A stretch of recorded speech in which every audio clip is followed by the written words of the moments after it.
istaqimu wa lan tuhsu wa'lamu anna khaira a'malikum as-salah. Kata Rasulullah, istiqamahlah kalian, wa lan tuhsu, janganlah kalian menghitung-hitung ibadah, artinya perbanyaklah ibadah. Wa'lamu, ketahuilah, inna khaira a'malikum as-salah, sebaik-baiknya amal kamu adalah salat. Ini maksudnya apapun salat, dia termasuk sebaik-baiknya amal. Oh, sembahyang Isya nak belonyo apa? Itu dalam salat dah mulai main tu. Mainnya pesanan isteri tadi, bawang 2 kilo, ya, tomat 1,5 kilo, sabar tu apa bodrong padu umrah. Misal begitu. Terfikir tu. Yang membuat memori itu keluar sedang salat siapa? Pertama nafsu. Nafsu mencoba mengalahkan kita. Yang kedua, Assalamualaikum warahmatullahi wabarakatuh. Anda rindu mendengarkan kajian-kajian dari ustadz-ustadz kita dari Aceh? Kunjungi channel YouTube Maulizul Akbar NAD. Subscribe, like, share, komen.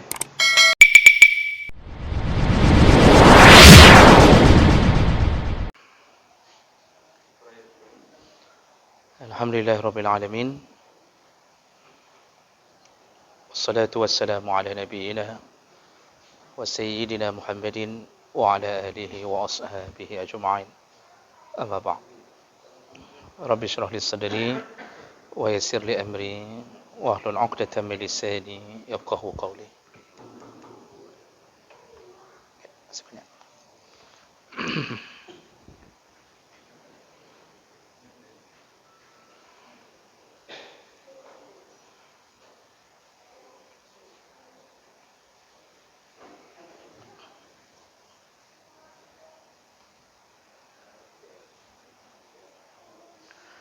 segala puji bagi Allah, kemudian salawat dan salam kepada Rasulullah, pada keluarga dan seluruh sahabat-sahabatnya.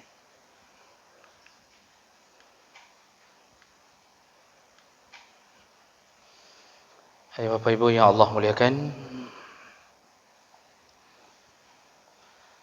kita sudah menyelesaikan pembahasan tentang salat dalam perjalanan, yaitu salat qasar dan juga salat jama'.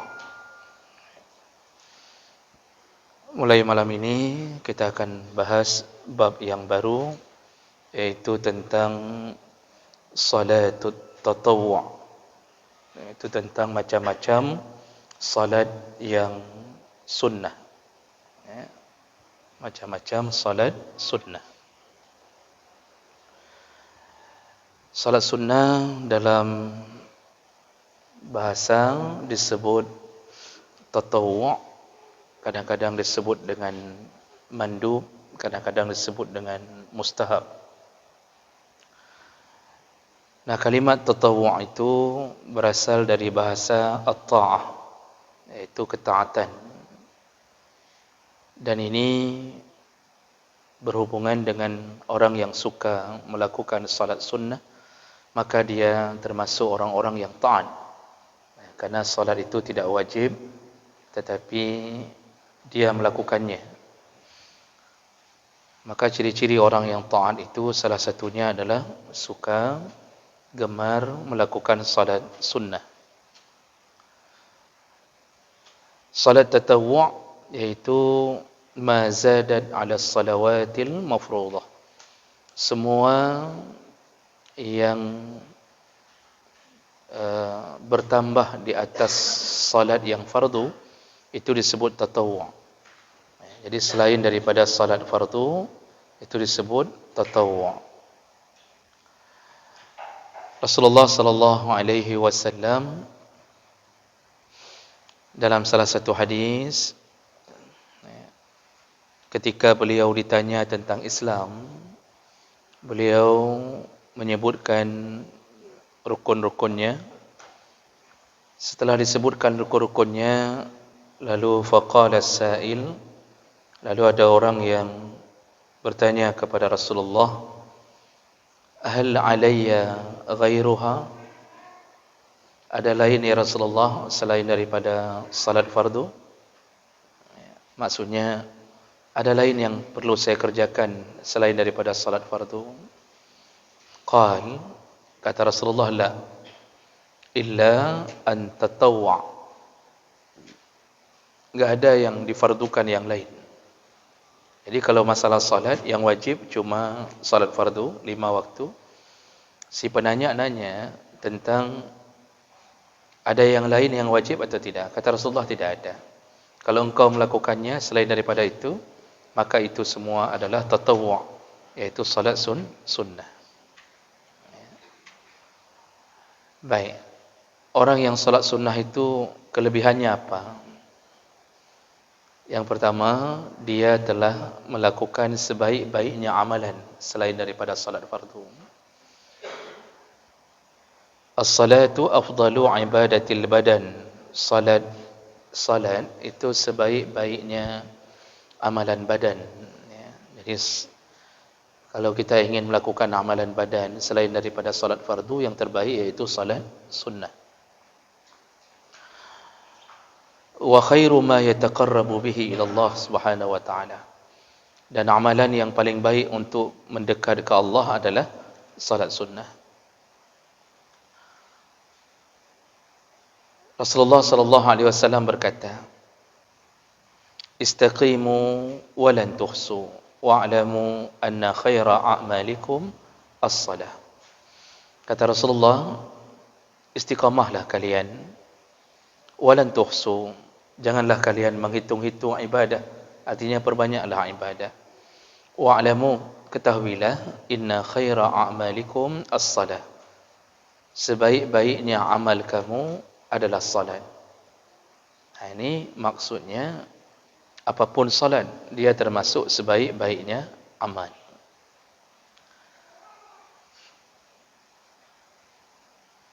Tapi ini perlu catat dulu bahawa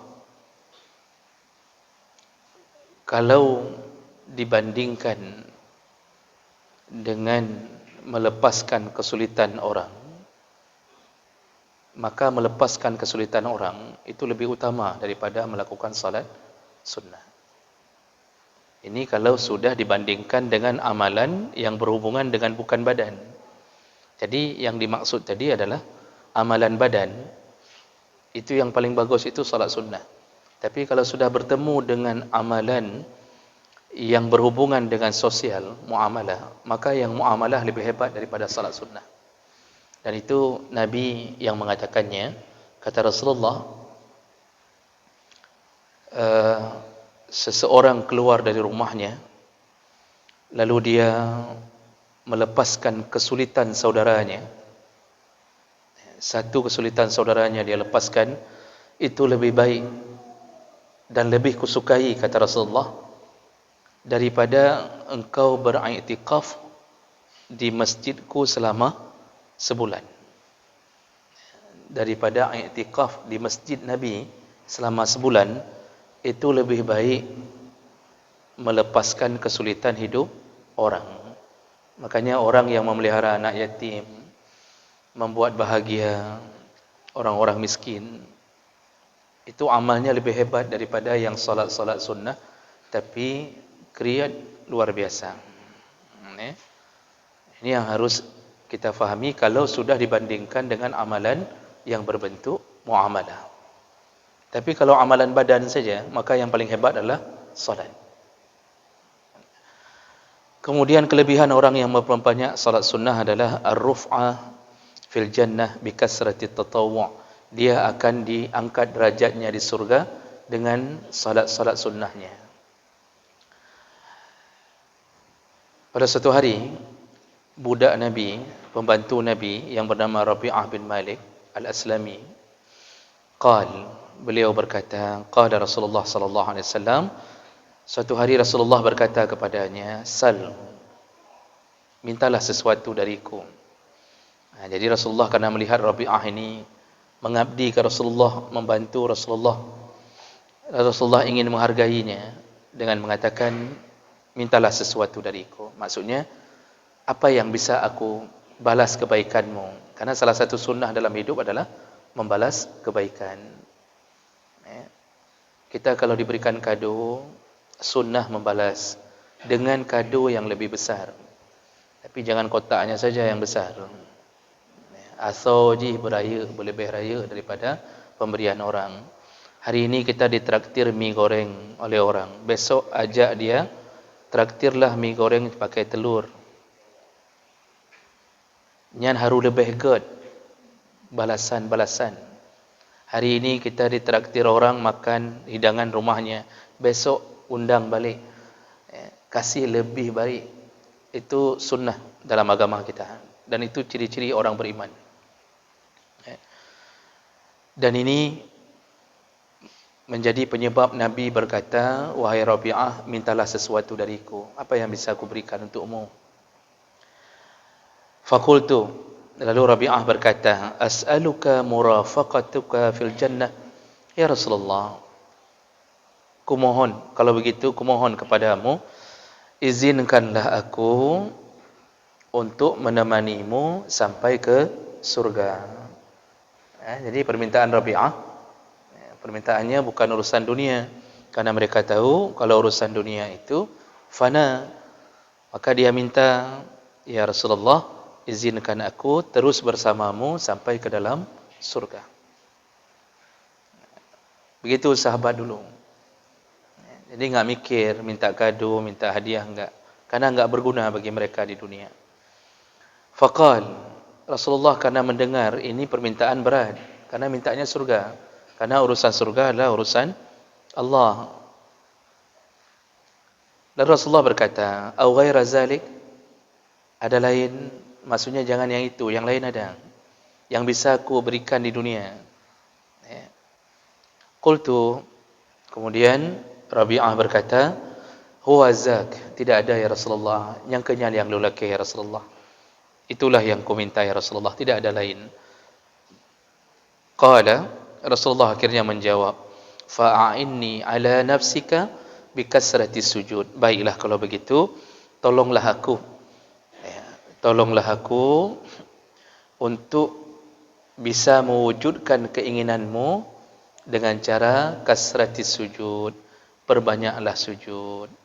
Kata Nabi, perbanyak sujud ini apa? Solat sunnah apa?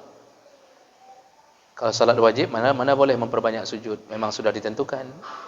Jadi maksud kasrati sujud adalah salat sunnah. Maksud Nabi, kalau benar-benar engkau ingin bersama aku di surga nanti, tolonglah aku untuk mewujudkan keinginanmu. Bagaimana caranya? Perbanyaklah sujud agar mudah aku memohon kepada Allah agar engkau bersama aku di dalam surga. Jadi salah satu cara agar tetap bahagia bersama Nabi dalam satu surga, itu satu surga, satu komplek dengan surga Nabi, caranya adalah salat sunnah, berbanyak salat sunnah.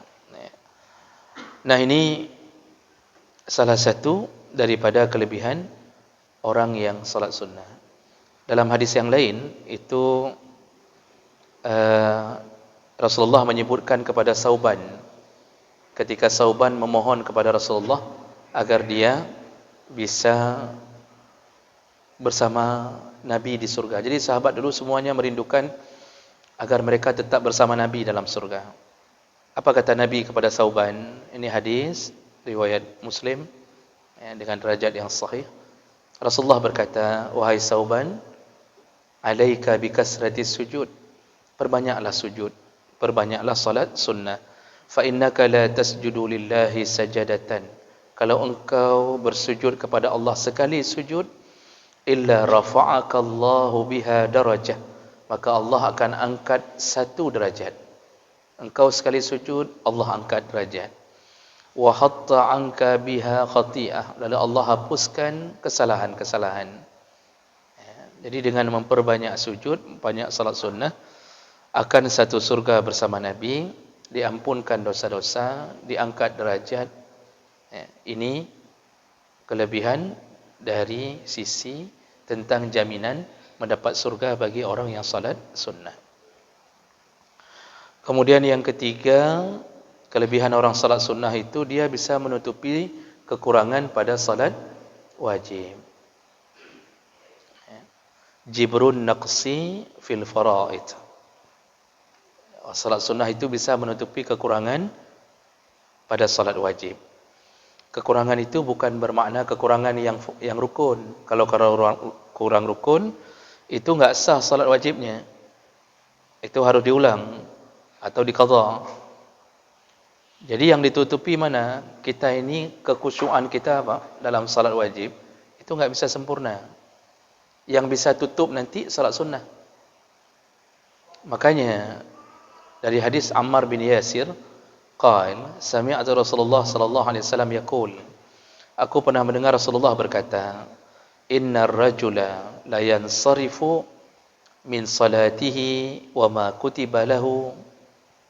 Seseorang yang sudah selesai salat wajib, maka perlu diketahui, kata Nabi, salatnya itu yang tertulis di sisi Allah illa ushruha, tertulis hanya 1/10, tis'uha atau 1/9, sumunuha atau 1/8, subu'uha atau 1/7, sudusuha atau 1/6, khumusuha atau 1/5, rubu'uha atau 1/4, sulusuha atau 1/3, nisfuha atau 1/2. Maksudnya, kita itu ketika melakukan salat wajib, itu enggak ada yang bisa sempurna. Yang enggak bisa sempurna apanya? Kekhusyuannya. Makanya Nabi mengatakan, semua kita, kata Nabi, selain daripada Nabi tentunya, kalian itu kalau salat wajib dapat pahala cuma 1/10, 1/9, paling besar nisfuha, setengah. Paling besar pahala setengah. Yang bulat pahala salat enggak dapat. Kan kita bisa buktikan sendiri Bapak Ibu. Kita salat sunnah itu, kita salat wajib itu gangguan macam-macam. Kadang-kadang keluar gangguan ya dari nafsu kita sendiri, enggak bisa khusyuk. Begitu kita salat maghrib, itu sudah terpikir, ini habis salat maghrib, kita mau melakukan apa? Itu terpikirnya di dalam salat, itu pun sudah tidak khusyuk. Yang belum makan malam, ini waktu salat Isya, pasti pikir, ini keluar dari salat Isya apa dah piuh? Kita mau makan apa nih habis ni? Nasi goreng pakai dadar, atau kita beli sate padang saja, atau nanti mungkin ada yang dari sore sudah dipesankan istrinya, nuwo sembahyang Isya, nebelonyo apa? Itu dalam salat dah mulai main tu. Mainnya pesanan istri tadi, bawang 2 kilo, tomat 1,5 kilo, tak bodrong padu umrah. Bisa begitu. Terfikir tu. Yang membuat memori itu keluar sedang salat siapa? Pertama nafsu. Nafsu mencoba mengalahkan kita. Yang kedua, faktor eksternal, yaitu syaitan. Syaitan membawa itu. Kenapa pesanan istri dari sore teringatnya dalam solat? Dibawa syaitan, Pak. Diingatkan. Belum lagi keluar dalam keadaan ribut. Kata istri, menyono Isya aku takkan. Kalau pulang habis Isya, lihat aja nanti, kata istri. Kupah habis ke? Itu kita udah mulai mikirnya, kayak mana cara pulang ni? Ini semua itu gangguan. Makanya kita enggak bisa sempurna. Rakaat pertama khusyuk, enggak khusyuk. Rakaat kedua khusyuk, rakaat pertama diganggu. Ada yang detik-detik mau salam diganggu. Maka Nabi mengatakan paling besar pahala kita dalam salat wajib itu nisfuha, setengah. Tapi walaupun begitu, kata Nabi, Allah Maha Pemaaf, Pemurah. Apa yang terjadi di hari kiamat nanti?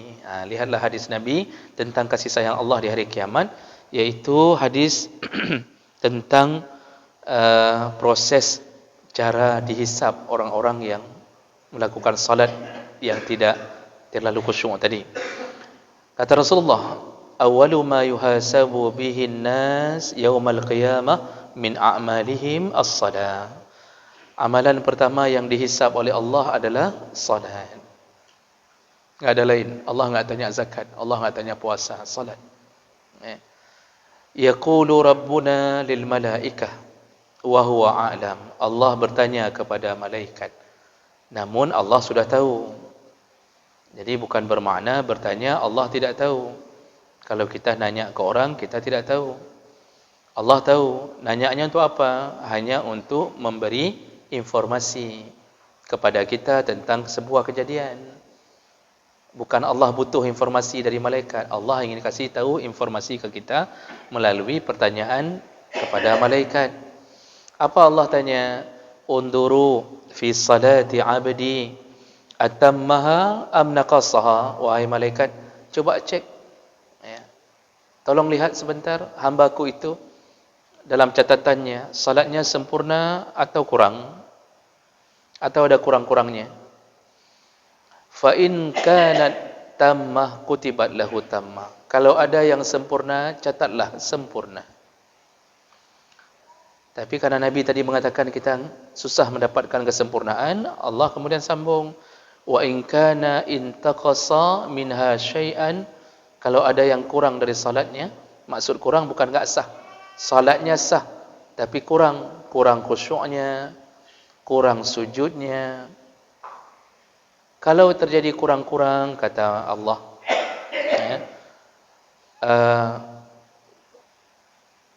qal unduru hal li'abdi min tatawwu. Kalau seandainya dia punya kekurangan dalam salat wajibnya, coba lihat apakah dia melakukan salat-salat sunnah. Kata Allah pada malaikat, fa in kana lahu tatawwu', kalau dia melakukan salat sunnah, qal atimmu li'abdi faridatahu min tatawwu'ihi. Tutuplah atau sempurnakanlah salat wajibnya dengan pahala salat sunnahnya. Begitu kata Allah pada malaikat. Summa tu'khazul a'mal ala zalik. Nanti semua amal prosesnya begitu. Semua amal. Lihat Ramadan, apakah Ramadannya ada kurang-kurangnya, kata Allah. Oh ada, kalau ada coba lihat dia ada puasa Senin Khamis atau tidak. Coba lihat dia ada puasa Ayyamul Bid, ada puasa Sya'ban. Apakah dia puasa ini, puasa itu. Ternyata jawaban malaikat, dia rajin ya Allah. Puasa Senin tapi tidak Khamis misalnya. Senin tagai kan jisi, Senin tagai boleh juga kan. Ada yang Khamis saja, tidak Senin. Yang jangan puasa Rabu Jumaat karena enggak ada tuntunannya kecuali masuk dalam Ayyamul Bid. Jadi kalau dia puasa itu, atau paling hebat dia puasa Nabi Allah Daud misal, sehari selang. Ini semua sama kata Rasulullah. Nanti Allah suruh tutuplah Ramadannya yang kurang-kurang dengan puasa sunnahnya. Nah begitulah Allah memproses amal kita nanti. Makanya habis salat wajib, jangan lupa salat sunnah. Padahal kan sebentar cuma apa? Habis salat Isya 2 rakaat ba'diyah. Atau mau tambah 2 rakaat lagi boleh. Sebelum salat Isya 2 rakaat qabliyah. Hantuk 5 menit. Enggak sampai 5 menit. Tapi Masya Allah kita enggak sadar nanti manfaatnya ternyata diselamatkan Allah ketika kita punya masalah pada salat wajib kita. Ini kemuliaan orang-orang yang melakukan salat-salat sunnah. Nah, baik. Jadi itu di antara fadilahnya. Kemudian macam-macam salat sunnah. Jadi salat sunnah itu para ulama itu ada pembagian-pembagian.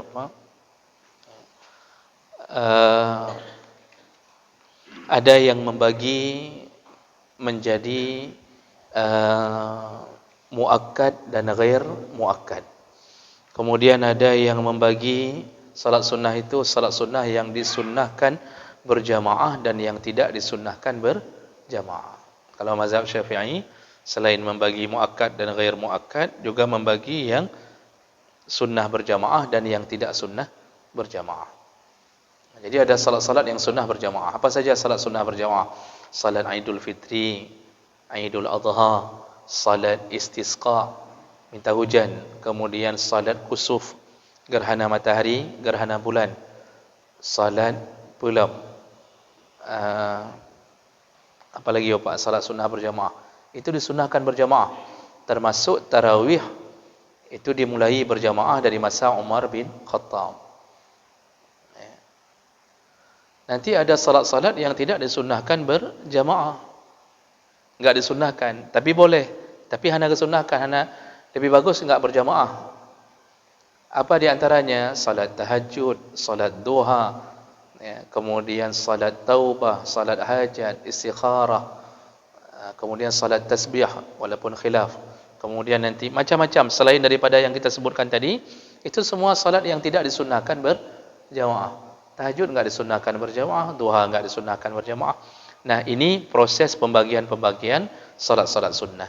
Baik, kita akan lihat satu persatu tentang salat-salat sunnah ini, ya.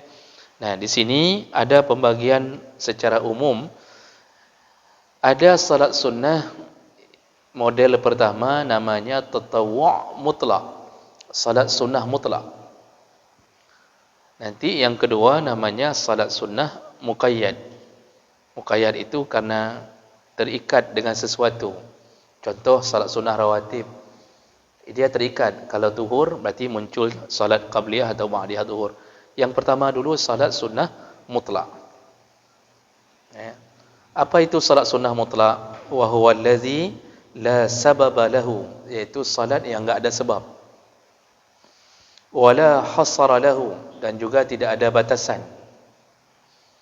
Wala li'adadi raka'at al-wahidah minhu, enggak ada batasan rakaat.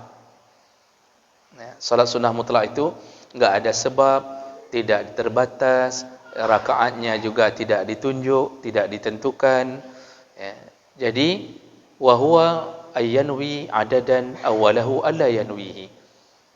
Dia mau salat dengan meniatkan jumlah rakaat boleh, tidak ada niat jumlah rakaat boleh. Ya. Bal yaqtasiru ala niyatis salah.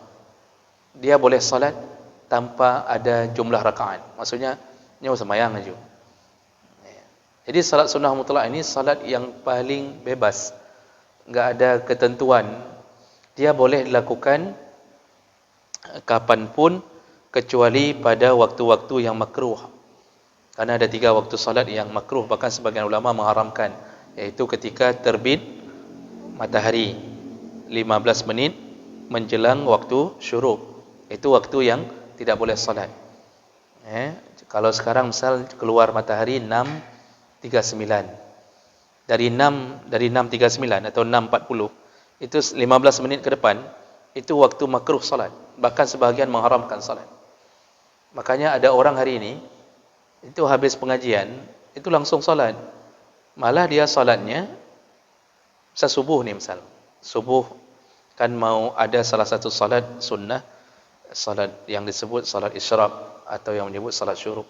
Itu enggak boleh melakukannya di waktu matahari sedang naik. Jadi dia nunggu dulu dari terbit matahari sampai matahari masuk ke waktu syuruk. Nunggunya sekitar 15 menit. Karena 15 menit itu proses matahari naik. Itu setelah itu baru boleh salat. Saya melihat ada beberapa orang itu habis ceramah subuh, kesemayang aja. Habis ceramah subuh misal, tausiah subuh, dia salat terus. Padahal enggak boleh salat sebelum matahari terbit. Waktu asar dan waktu subuh enggak boleh ada salat sebelum matahari terbit. Ketika matahari terbit belum boleh salat. Tunggu dulu sekitar 15 menit proses dia naik. Jadi salatnya jam berapa baru boleh? Ketika masuk waktu duha pertama, yaitu waktu syuruk pertama, itu sudah masuk waktu duha. Cuma kalau kita salat dari subuh di masjid enggak keluar-keluar, itu ada satu kelebihan, yaitu disuruh tutup amal subuh itu dengan salat 2 rakaat. Dan salat itu ada yang menyebutnya salat isyraq, salat syuruk. Dia mendapat pahala seperti pahala haji dan umrah sempurna, kata Nabi. 3 kali Nabi ulang, tammah. Tapi syaratnya dari subuh salat di masjid, kemudian enggak keluar-keluar dari masjid, baik dengar tausiah, zikir, baca Quran. Baru dia tutup dengan 2 rakaat, dapat pahala haji dan umrah. Tapi bukan seperti orang pulang haji dan umrah. Jadi jangan merasa habis salat subuh itu taruh langsung label haji. Tidak. Pahalanya saja, Pak, pahala. Nah, itu contoh. Itu namanya nanti salat muqayyad. Nah, kalau mutlak itu enggak ada sebab. Misal kita lagi enggak enak badan. Alah, daripada enggak ada kerja aku sembahyang juga deh. Okay? Ambil wudu, salat. Berapa rakaat? Enggak ada batasan. Mau 10, 12, 22, 32, mau 1222. Tapi saya yakin jangankan itu, medua mendeng anak sembahyang. Jarang orang yang hari ini begitu hana mangat badan adalah sembahyang. Jarang sekali, Pak. Yang banyak kalau enggak enak badan, jalan-jalan. Enggak enak hati, enggak enak pikiran, yuk keluar yuk jalan-jalan untuk menenangkan hati. Jarang orang yang menenangkan hati untuk bersama Allah Subhanahu wa taala. Itu semua boleh, lakukan apa saja. Makanya menjelang salat Jumaat itu perbanyak salat sunnah mutlak. Boleh berulang-ulang, Pak. Kita datang Jumaat jam 8. Salat sunnah 2 rakaat. Bangun lagi salat sunnah, bangun lagi capek duduk i'tikaf, tertidur sebentar, wuduk lagi, salat sunnah lagi. Dibolehkan. Dalam semua kondisi. Dulu Ali bin Abi Thalib ketika ribut sama Fatimah. Ali bin Abi Thalib ribut sama Fatimah dalam hadis. Ali aja ribut sama Fatimah. Maka jangan pikir kita enggak pernah ribut. Ali, manusia yang dijamin surga oleh Rasulullah, menantunya nikah sama perempuan terbaik di atas dunia ini, yaitu Fatimah. Salah satu dari 4 wanita terbaik di atas dunia. Ribut, Pak. Ali sama Fatimah ribut. Maka ribut suami isteri itu biasa. Malah enggak biasa kalau enggak pernah ribut. Ilung semenjak aku kahwin hantam karu bertiga, apa pegahnya anak kan. Ya, ustaz aja ribut apalagi jamaahnya. Malah lebih parah ustaz ribut daripada jamaahnya. Ya, makanya banyak ustaz kadang-kadang ceri kedih, ustaznya ribut. Ribut sama isteri biasa. Itu biasa, hal yang biasa. Kalau perlu buat jadual ribut. Ya, akhir bulan ribut, awal bulan bagus lagi, itu biasa. Ali kalau sudah ribut sama Fatimah keluar. Enggak dia ladeni. Karena perempuan kalau diladeni, itu berarti kita yang tidak bijaksana. Isteri itu kalau mepep-pep, Pak, wajar. Mereka capek, lelah. Yang melahirkan mereka, wajar kalau mereka merepet. Kecuali kalau kita melahirkan, baru kita tepuk kalau mereka merepet, kan? Kita aja jangankan melahirkan, baru bisul aja di perut udah merepet. Mereka gembung perut ya, untuk menjaga 9 bulan, wajar. Capek isteri. Mepep-pep biasa, jangan ladeni, Pak. Isteri suami yang baik itu tidak meladeni. Keluar saja dari rumah. Biar mepep terus. Dari jendela dia belakang pep, ya, sampai dia bilang, "Ho kajaannya kaya keke," macam-macam dia bilang. Keluar saja sudah. Itu suami yang baik. Tapi Ali keluarnya ke masjid. Apa yang dia lakukan? Salat. Dia salat. Ribut sama isteri, dia salat. Itu salat apa namanya? Salat ribut. Mana ada yang namanya salat ribut? Ya, ada salat sunnah ribut sama isteri. Beliau melakukan salat sunnah mutlak. Jadi salat sunnah mutlak itu enggak terbatas. Apa saja, terasa enggak enak, terasa ingin, terasa rindu sama Allah. Salat sunnah kapanpun selain daripada 3 waktu. Jadi tadi waktu terbit matahari.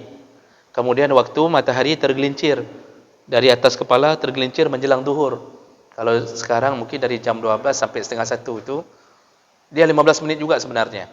Atau 12.15 sampai menjelang zuhur. Nyan watai hanjit semayang. Juga yang ketiga waktu terbenam 15 menit sebelum datang azan maghrib, nyan ka watai haram. Kecuali salat yang ada sebab baru boleh. Contoh masuk masjid, muncul salat tahiyatul masjid. Jadi sebabnya kerana masuk masjid, itu enggak peduli mau waktu haram mau tidak, tetap boleh salat. Makanya kan banyak kita datang sebelum maghrib semayang tahiyatul masjid di waktu haram salat. Tapi karena munculnya salat itu karena ada sebab, dibolehkan. Jadi salat sunnah mutlak ini enggak boleh karena enggak ada sebab. Itulah yang namanya salat sunnah mutlak. Ada hadis dari Abu Dzar radhiyallahu anhu, hadis sahih riwayat Ahmad, annahu shalla adadan katsiran. Jadi Abu Dzar ni salat banyak sekali rakaatnya. Falamma sallama qala lahu Al-Ahnaf bin Qais. Ketika dia sudah selesai salat, ada salah seorang sahabat lain yaitu Ahnaf bin Qais. bertanya ke Rasulullah, bertanya ke Abu Zar, hal tadri in sarafta ala syaf'in am ala witrin? Wahai Abu Zar, kulihat engkau salat terus-terusan, enggak berhenti-berhenti. Kamu tahu enggak berapa rakaat yang sudah kamu salat? Itu salat kamu itu salatnya rakaatnya genap atau witir? Ditanya oleh sahabat yang lain. Nya yang kesemayang bunuhnya kala tan. Karena Abu Zar salatnya enggak salam, salat bangun, bangun lagi, salat lagi. Dia enggak salam-salam, bangun terus-terusan begitu. Jadi kan enggak tahu lagi dia ini rakaatnya genap apa sudah witir atau ganjil. Itu yang ditanya. Qal Abu Zar menjawab, illa akun adri fa inna Allah yadri. Aku tidak tahu berapa rakaat sudah aku salat, tapi Allah lah yang tahu. Ini sami'tu khalili Abul Qasim yaqul. Aku melakukan begini karena aku pernah mendengar Abul Qasim, yaitu Rasulullah sallallahu alaihi wasallam, itu berkata. Jadi Abu Zar mengatakan itu. Nyo kepubutnyo karena na gekeun li Nabi. Kata Abu Zar, apa perkataan Nabi?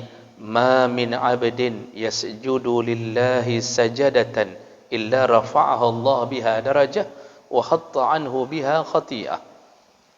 Jadi hadis tadi Abu Zar mengatakan, aku dengar Rasulullah berkata, siapa yang sujud, memperbanyak sujud, sekali sujud Allah angkat derajatnya, dan sekali sujud Allah hapus dosa-dosanya. Itu baru sekali sujud. Makanya aku memperbanyak sujud dengan salat sunnah ini. Ini hadis ini Bapak Ibu menunjukkan apa? Ternyata sahabat kalau model salat sunnah mutlak, itu suka-suka dia, terus salat sampai enggak tahu berapa rakaat lagi. Sembahyang jauh-jauh. Nah, jadi ini pernah terjadi. Walaupun begitu, para ulama itu menyebutkan bahawa berdasarkan hadis-hadis yang banyak, yang lebih bagus adalah salat 2 rakaat. Walaupun tadi sahabat melakukannya enggak jelas rakaatnya. Terus hana salam-salam, enggak salam-salam, terus mungkin sudah 30 rakaat, ada yang sudah mungkin 29 rakaat. Nanti salamnya terakhir sekali. Walaupun pernah dilakukan oleh sahabat begitu, namun berdasarkan beberapa hadis yang banyak, paling bagus caranya adalah melakukannya rakaatain. Jadi salat sunnah mutlak itu kan enggak ada ketentuan. Hana mangan ati itu tersemayang itu 10 rakaat. Boleh tidak? Boleh.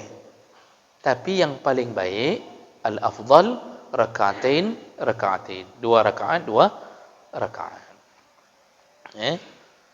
Berdasarkan beberapa hadis, yaitu dari Abu Dawud, Tirmizi, An-Nasa'i,